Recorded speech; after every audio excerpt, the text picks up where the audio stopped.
Good morning, everybody. Automotive Inquiries here. Thought I would do a couple videos this morning. One on my F-150 long term that has been sold back to Ford, um, just because they wanted to pay me more than I bought it for. But this summer I did have an interesting scenario where I picked up a 22 Chevy Silverado Custom with the Duramax. If you watch my other videos, I had a 16 Mega Cab Ram diesel dually that I had built back in 16, and it had been a great truck, but I had sold it when I didn't think we were going to trailer much anymore to my neighbor. Nonetheless, speed forward to this summer and wanted to pull off a really cool trip for my parents to Ogallala, Nebraska. So I needed to be able to pull their fifth wheel, and it's a pretty beefy coach. So I had a 12 LML Duramax that I had picked up, and it had left me high and dry pulling my trailer, and so it went in, couldn't find parts, and so I went down and did my own work on the NOx sensors and got it running. But then I decided, well, I'm not going to try and chance this on the trip that has to happen. So I end up trading it. Chevy at the time was the only one that wasn't marking their vehicles up tens of thousands of dollars. Ram, you couldn't find one. Ford, all the dealers here were marking them up that 10, 12. So found a local dealer that had a Chevy Custom, and I hadn't had a Chevy in years, so I thought it'd be pretty cool. I mean, a new Chevy. I had the 12 LML, but I didn't buy that one new. So it'd been a while since I had purchased a new Chevy. So called them up. I did have to pay MSRP for it, which I got my sticker right here just to prove it, because sometimes people want to know, how can I give my opinion if I didn't buy it? And then that's a picture of it. I don't know how to put pictures on my videos. So nonetheless, by that bad boy, they gave me a great trade on the 12 LML. And to be honest with you, the 12 pulled better when it came to brakes, exhaust brake, and everything, but it had the 6-speed Allison in it. So this new one obviously had 445 horsepower, 910 pounds of torque. Frankly, all those horsepower and tech, torque ratings are so high now that it really doesn't matter. I mean, back in the 90s, those diesels pulled tons of weight, and they did just fine. So nonetheless, the vehicle itself being a custom was pretty plain and simple, but the bonus to going with a less equipped truck would be more payload. And I needed that payload weight for the pin box and people and everything like that on the trailer, because that trailer is pretty heavy. So this one, the way it was built, even though it was a 2500, had a 3290 payload capacity, so that helped a ton. I did buy some pack car bags I was going to put on it, because it didn't have an overload spring, being a 3/4 ton. But it did have the upgraded 11,000 GVR. It had 20-inch wheels, and really the only thing that really had was the heated tow mirrors. Did have the puck system, which I'd recommend for everybody that's planning on pulling a trailer, just in case you do ever upgrade to a fifth wheel. Get that puck system. It's worth it. If you're going to get one built or whatever, then definitely get that. Did have an easy lift tailgate, 10-way power driver's seat, definitely a must in that vehicle. Other people that had put videos up had said that the seat adjustment wasn't good enough. And if you're a shorter person, I'm 6'2", I needed to get that seat off the floor. So I would recommend getting that if you're going to build one, or make sure everybody that's going to drive it, if you test drive one, can see over the hood if it doesn't have a power seat, because that should be a deal breaker for you if you need another person to be able to drive it and they don't feel comfortable doing that. So nonetheless, that's all it really had. My takeaways from owning that truck, and what I mean from owning is I no longer own the truck. From my 03 Duramax to the 12, this by far was the worst and most inconsistent fuel economy I've ever had on a diesel. So the first tank out, I think we took it out on the highway. We went up the mountains, and you have some up, but they have a lot of down. So I think I averaged like 19 miles a gallon, and I thought that's great, perfect. That's awesome. But nonetheless, after that, it was pretty much consistently in the 12s, but it was just sporadic. Then I'd get 16, and then I would get 14, and then pulling I'd get 16, then empty I'd get 12. And I drive the trucks pretty easily. So it wasn't a matter of driving habits, because I always love trying to eke as much fuel economy as I can out of a vehicle. But that was pretty sad. One rumor we must dispel is the Ford torque shift is in no way connected to the Allison transmission from GM. You can go online and you can actually find a GM rep talking about the Allison transmission and a cutaway with it, and how they basically went in conjunction with Ford for the half tons and a few other vehicles that used the 10 speed, and that in the light duty market was something they worked on together. But the Allison is not the torque shift, and they're no way connected. So a lot of people are like, oh, it's the same. It's not. So the Allison transmission, it's a great transmission. Fuel economy, rough to bad. Overall ride, loved it. Look, loved it. The color was Nightfall, loved it. Ingenious, they put the little heater block cord plug-in on the outside of the bumper like a big truck. Well, big trucks don't always have it on the bumper. They usually have it by the cab. But nonetheless, it's an easy access thing, to hang out your grill. Love that. Love the puck system. The interior was actually pretty decent for being custom. A lot of hard plastics, but frankly, so was the 12. Chevy had a lot more softer stuff in the 2000s and the 90s, and everybody complained it was too much plastic. Well, hop in your play school trucks now. I mean, they're all plastic. So, nonetheless, did like that. Good headlights, even though they were just regular halogen. Bulbs, no LEDs. Like the overall feel of the truck. It felt substantial. Now, the doors did feel light when you shut them. It felt like you're always slamming them even if you shut them lightly. Love the mirrors. The mirrors are gigantic. At first, I didn't like the way they looked on the truck, but the ability, I think they have the best mirrors out there on a big truck, because I could see a lot, and I didn't even need to put it out that extra 2 or 3 inches, whatever it is, to kick out. Love the flat floors in the truck. The stock stereo was pretty simple, but actually pretty good. It had the rubber steering wheel. It did have carpet, which was nice. The seats were pretty comfortable. They're firm, very firm for cloth, but not as firm as their leather seats. So we liked that. Did have remote start. Thought that was pretty good. And overall, it was a good riding truck for being a heavy-duty truck. Love the side steps by the cab and in the bumper. Just kind of nice. Ford has a similar thing where you can put the step out, and then Ram has a little kick down one. Those are all great tools, but I really enjoyed those. Not slippery at all. And then the spring liner and the puck system. The bed is actually wider than it's ever been, because they kind of used that extra room and bumped it out inside the bed, so it has more cargo volume. But I did like that feel of the bed. And overall construction of the truck, it really felt good. And then one thing I can appreciate just how they trimmed out the windows. A lot of the belt trims on the newer trucks, even my Ram, had belt trim issues.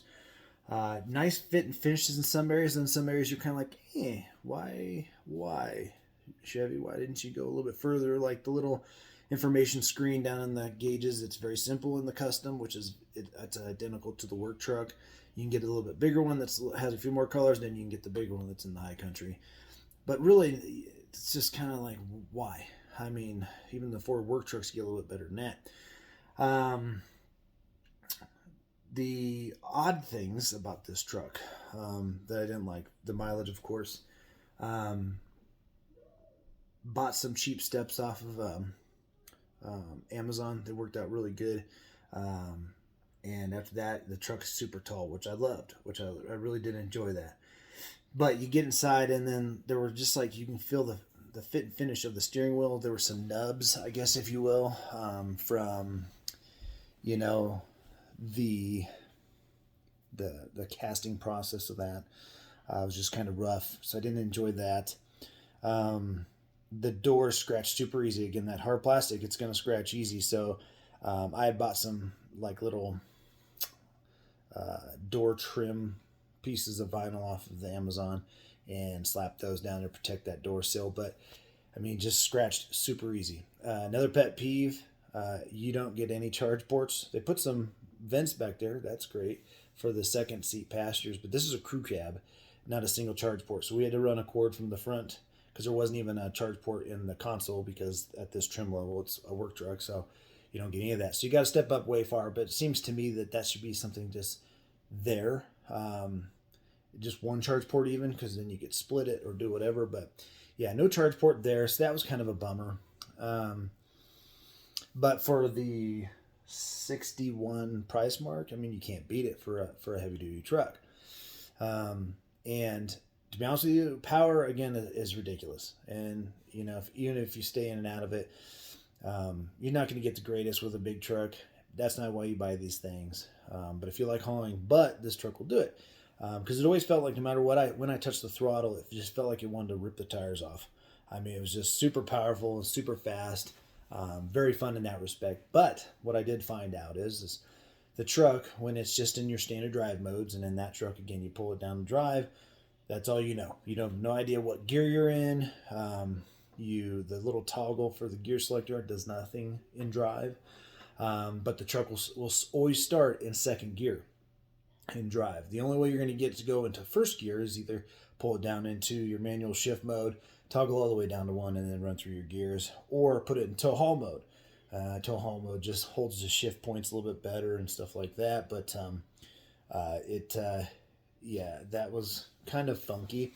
And then another thing that really bothered me was, again, when it came to the transmission of this thing, is pulling a load. That's why you buy this diesel truck, right? Is you want to pull it, not be a traffic hazard. You want to get up and move. You want to go. And this truck would get up and go, but slowing down, the 12 LML, you let off the brake or let off the throttle, and the truck will start slowing down when you have the exhaust brake or engine brake, whatever you want to call this thing. And you could hear it kick in and stuff like that. Now this guy, even in tow haul mode, I mean, you had to really get into the brakes to try and get that to really actuate and start slowing down. And so, which also leaned to using more potential trailer brakes and or the truck brakes. And I gotta admit, these are some Chevys always felt like they had a little bit more softer brakes and they take a little bit more work. But I'm telling you, these brakes were by far the worst brakes I've ever felt on a truck. I mean, it was downright scary. And I thought it might be an issue, but then when I started talking to a few other Chevy owners, they also said their brakes were soft and squishy, and they thought that was the new norm. And I'm like, that's scary. Having Rams, having semis, having everything like that, I haven't felt soft brakes like that since my 63 Chevy that had a bad, brake cylinder in it, and you had to pump it because it was squirting out brake fluid. But nonetheless, that was a bummer. So when you start using tow haul mode, then you can pull it down into your manual shift range, and even gearing down like a madman, this truck would just not slow itself down. And by no means was my parents' trailer exceeding the limit of that by any means, but it was scary. And so after having this for a little bit, I was just like, I just don't like the way it pulls overall. If I was just driving the truck, okay, that's fine. It'd be nice if we got better fuel economy, but the looks and the overall vibe of using it was just not there. So nonetheless, I decided to trade it off, and I'll do a new video. Got good trade value for it, and I ended up tracking down a Ford F350 with the Power Stroke. And I've really came to appreciate what Ford's doing, and I've had Rams. I've probably had 17 Rams with the V10s and the diesels, and I love my Rams. But I was ready for something just different again, and I love my F-150, so I ended up with that. And I traded out of it. And when I traded it, I had a couple other people just drive it, and they're like, wow, what's up with the brakes in this thing? And, you look at the outside of the rotors, and the rotors look like brand new, so I'm not for sure if the outside pad's not engaging, but there was just no sign. I mean, there was even rust pocking on there, which Chevy has those brake discs and pads and all that supposedly don't rust very much, but they can, and it just looked like a brand new rotor, and it's just mind-boggling to me how that wouldn't slow down. So if that brakes won't do it, then you expect the transmission, the exhaust brake, engine brake, whatever you want to call it, to do the work also for you, and it just was not there. And I was, just really bummed out because I really did enjoy the look of that truck, the power. Now that I have my Ford and I go into that video, I love the fuel economy better, and that one way better too. But at the end of the day, if you're looking for an HD truck, I would definitely encourage you to go out and drive, all of them with, and see and feel the brakes, especially if you're coming from a Chevy back into a Chevy, because these brakes are even different than the 12. So I would probably say that all in all, Chevy and GMC, they did really well. Not for sure, why it doesn't stop very well. I mean, it has huge huge discs, huge rotors, huge brake pads, and it just wasn't doing it. And then why their 10-speed is quite lacking as far as I'm concerned in regards to slowing the truck down. Now I know some people will probably be like, well, blah blah blah. I had this truck for about 4,000 miles, and 90% of that use was towing. And having, again, a trucking background now where I drive big trucks, we drive Ford stake bodies and Ford diesels all day, and then having that 12, I can tell you that this truck does not stop as well. And I sold the back cover off of it to a gentleman who had just special ordered one, and he had just traded off his F250, and he also said that the braking is horrible in his, and that his buddy who has a GMC version of that was a 21 also complains of the same thing, and his was a 110. So I mean, it's really sounds like it's across the board. I've driven a couple others since then; they all feel the same. So I would just encourage you, go out and check those out. But I think overall it's a good truck for the price point. It has some cool features. It has a good ride, light steering. It's easy to maneuver.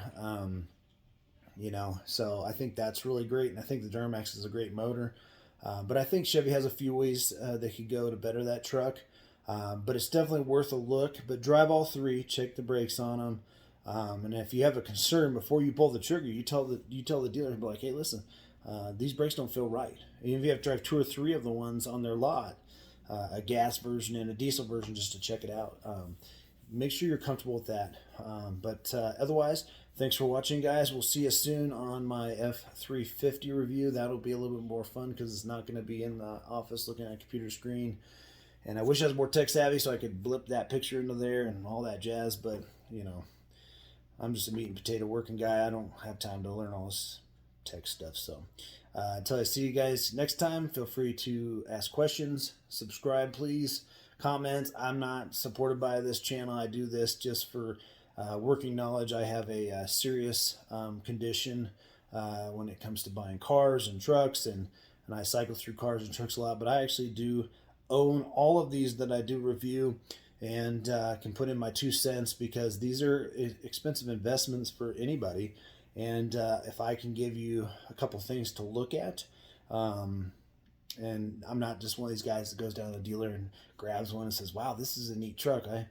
I put my money on the line and buy these things, and if I love them, I keep them. If I don't, then I get rid of them, because to me, getting out of it right away is the easiest way for me, because I don't want to have problems. I want something safe for my family. So thanks again, and take care.